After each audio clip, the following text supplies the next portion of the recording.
जय हिंद दोस्तों, आप सभी का स्वागत है आपके अपने सैनिक वेलफेयर यूट्यूब चैनल। मार्च लास्ट में एक कर्नल साहब को रिटायरमेंट जाना था, लेकिन 16 मार्च को न्यायालय ने उनके रिटायरमेंट पर पूरी तरीके से रोक लगा दी। और ये कर्नल साहब की जो कहानी है, बड़ी ही गंभीर कहानी है। NMF न्यूज़ चैनल पर एक वरिष्ठ पत्रकार पंकज प्रसन्न जी ने जो बताया, उसे सुनकर आपकी रूह कांप जाएंगी। जरा आप वो सुने। अब इनके ऊपर यही आरोप थे ना कि इन्होंने आरडीएक्स उपलब्ध कराया, वो आरडीएक्स एटीएस ने रखा था उस वक्त महाराष्ट्र, ये चार्जशीट में है। कर्नल पुरोहित की जो कहानी है ना, वो किसी भी सस्पेंस थ्रिलर मूवी से ज्यादा इंटरेस्टिंग है।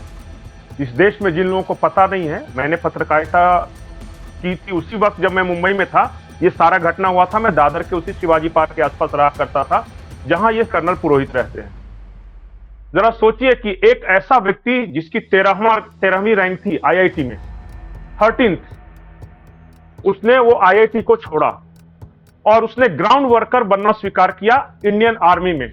मिलिट्री इंटेलिजेंस जो है वहां पे ये काम करते थे और अपने पूरे जीवन को इसने खतरे में डाला। तीसरी पीढ़ी के ये सैनिक हैं, इनके पिताजी, इनके दादाजी सब सैनिक हैं और कट्टर देशभक्त आदमी। जनरल रावत उस वक्त इंडियन मिलिट्री इंटेलिजेंस के हेड हुआ करते थे। एक फिल्म आई थी बेबी, अक्षय कुमार की, आपने देखा?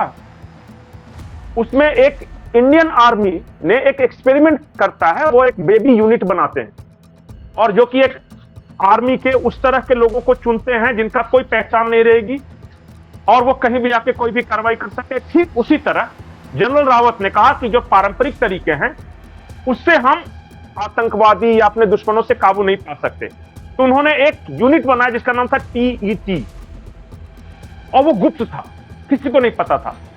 नाम इस तरह टेक्निकल इंटेलिजेंस लिखा है ताकि किसी को पता नहीं चल सका कि वो एग्जैक्टली काम क्या करती है। और उसमें पूरे इंडियन आर्मी के सभी विंग से, नेवी से, एयरफोर्स से और आर्मी से चुन के कुछ सिलेक्टेड लोगों को निकाला और कहा कि आज के बाद से तेरी कोई पहचान नहीं और कल को तू मारा भी जाएगा तो इसका कोई तुझे शहादत नहीं मिलेगा, कुछ नहीं मिलेगा। अगर तैयार हो तो बताओ, लेकिन तुम्हें काम करना है मां भारती के लिए, भारत माता के लिए। अब उसमें से कर्नल श्रीकांत पुरोहित का चयन हुआ था और इनको सिर्फ एक आदमी को रिपोर्ट करना था, जनरल रावत को, और कोई बीच में नहीं। ये आदमी अपने पूरे परिवार से कट ऑफ होके मिलिट्री इंटेलिजेंस के लिए काम कर रहा था। ये आतंकियों के गैंग में शामिल हुआ, पूरे पता लगाया उसने। 26/11 हमले जो होने वाले हैं, सबसे पहले इसने डिस्क्लोज कर दिया अपने यूनिट को कि इस तरह का प्लान बना रहे हैं वो।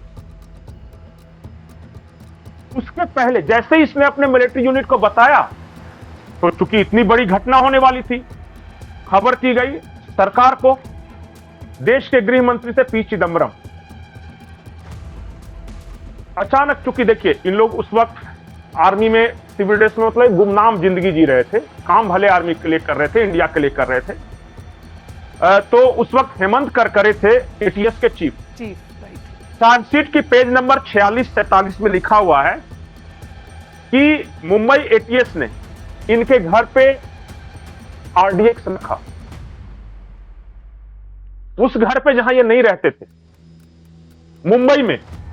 ये कब प्रूफ हुआ है? और ये चार्जशीट में है, जो कोर्ट में, ये मैं कुछ भी अपने मन से नहीं बोल रहा हूं, ये कोर्ट में प्रूव हुआ है वो बता रहा हूं। और ये बताया कि ये जो आरडीएक्स है पाकिस्तान से आया था, जो कि मिलिट्री के पास जब्त था, वो आरडीएक्स मालेगांव ब्लास्ट में इस्तेमाल हुआ। और बताया गया है, कोर्ट में बाकायदा प्रोसीडिंग्स है कि इनको किसी तरह, चूंकि इनके भी नेटवर्क थे, पता चल गया कि इनको बुरी तरह फंसाया जाना है। ये आदमी अपने बनियान में और हाफ पैंट में घर में जो बोरी होती है ना, उससे अपने घर की सफाई कर रहा है और उस वक्त इसको जाकर दबोच लेते हैं और कहा यह जाता है कि यह सबूत नष्ट कर रहा था अपने घर में। और उसके बाद अरेस्ट होने के बाद कैसे टॉर्चर किया गया, मिलिट्री लैंग्वेज में उसको चाइनीज टॉर्चर बोलते हैं, उसके बारे में विस्तार से नहीं बताऊंगा। सिर्फ इतना बताऊंगा कि नाक में करंट, कानों में करंट। इनकी बेटी को कहा जाता था कि तुम्हारे सामने रेप करूंगा, तुम्हें सिर्फ एक बात कहना है कि योगी मोदी का नाम लेना है और आरएसएस चीफ मोहन भागवत का नाम लेना है। कि उनके इशारे पे तुमने किया था, और बहुत तरह से टॉर्चर किया। एक मेजर उपाध्याय हैं और उन्होंने पूरा एक इंटरव्यू दिया है, बोला कि अगर कर्नल पुरोहित की जगह पे कोई भी होता हार्ड मांस का इंसान तो वो टूट चुका होता, वो खत्म हो गया होता। मतलब कि मारते थे, इनको पीटते थे टीएस वाले, जब मारने वालों का हाथ टूट जाता था तो वो गर्म पानी में अपना हाथ डालते थे ताकि नसें ढीली हो, और फिर जब होता तो फिर इनको मारते थे। पूरे कपड़े उतारकर इनके साथ ये टॉर्चर किया गया। मतलब पिलास देखते हैं, इनकी उंगलियों के नाखून पकड़ के उससे खींचा जाता था। ये कर रहे थे उस वक्त। क्यों?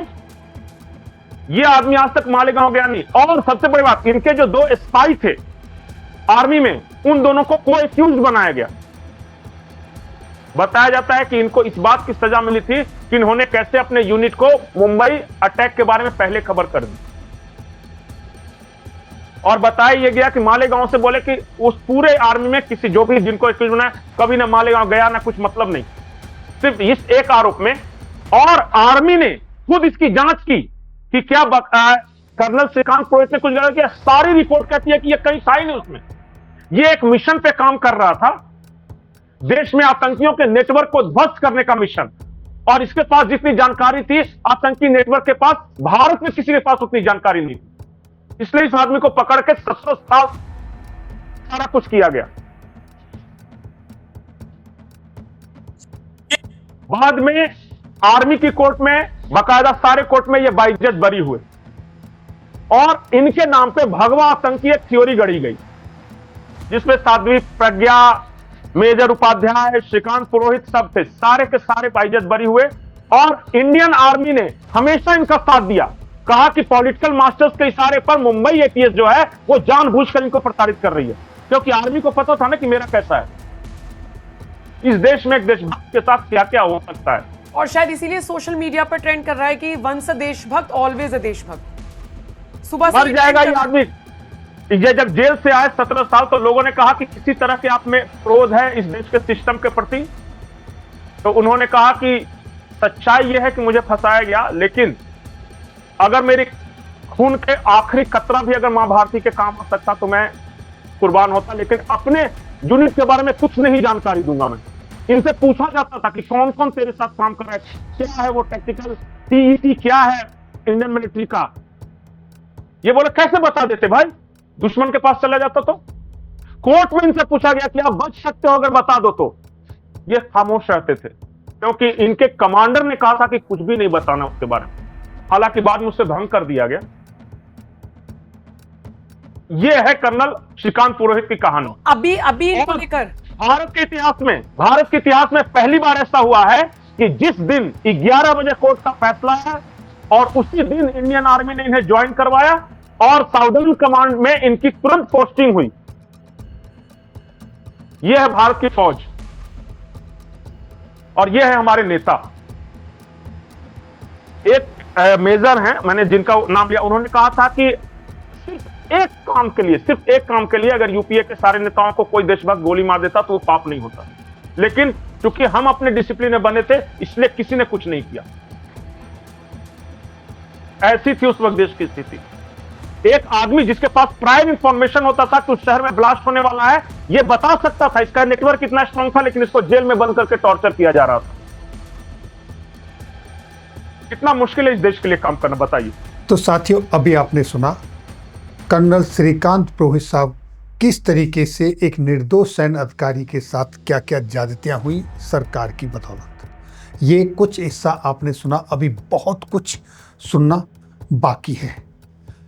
जब वो एनआईए की तरफ से निर्दोष हो गए तब उन्होंने चीफ ऑफ आर्मी स्टाफ से अपने प्रमोशन के बारे में रिक्वेस्ट किया और एमओडी के पास भी स्टेटरी कंप्लेंट डाली, जो कि अभी तक लंबित हैं, कोई डिसीजन नहीं हुआ है। जब रिटायरमेंट का समय आ गया और उनको कोई फैसला नहीं मिला तो उन्होंने एएफटी का दरवाज़ा खटखटाया और एएफटी ने ये पाया कि जब अधिकारी निर्दोष साबित हुआ है तो उसको उसके जूनियर के बराबर प्रमोशन मिलना चाहिए, वही उनकी डिमांड थी। और जब तक इसका फैसला नहीं हो जाता तब तक वो सेवा में रहेंगे, उनको रिटायरमेंट ना दिया जाए। ये केस मालेगांव 2008 का जो ब्लास्ट था उसका केस था। आपकी क्या राय है कमेंट्स बॉक्स में जरूर लिखें। फिर मिलेंगे आपके वेलफेयर से जुड़ी किसी अन्य जानकारी के साथ अगली वीडियो में। तब तक के लिए जय हिंद, जय भारत।